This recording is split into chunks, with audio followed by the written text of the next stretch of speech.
There's new reporting that the Russians have hacked into some computer systems that manage U.S. federal court documents.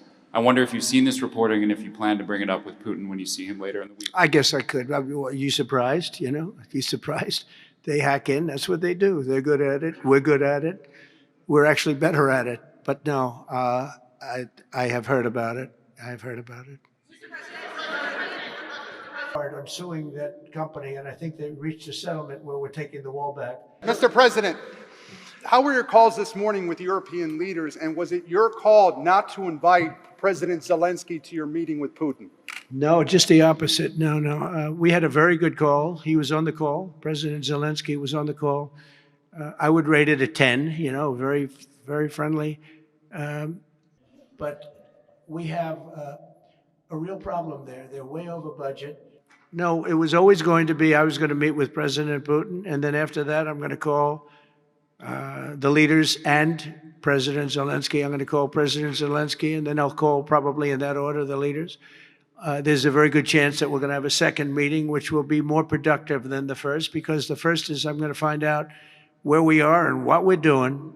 Again, this is Biden's war. This isn't my war. He got us into this thing, and it should have never happened. This war would have never happened if I were president. But it is what it is, and I'm here to fix it, and I'm here to stop 6,000, 7,000 people last week. 7,213 people last week were killed, mostly soldiers. But missiles being lobbed into towns don't exactly help either, but mostly soldiers.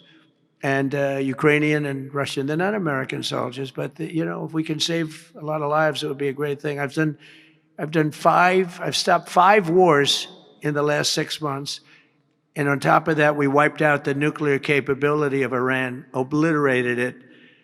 It's turned out to be a correct word, by the way, because you know some of the press said, well, maybe it wasn't obliteration. It was obliteration. And we're going to meet with, I would say, the second meeting. If the first one goes okay, we'll have a quick second one. I would like to do it almost immediately.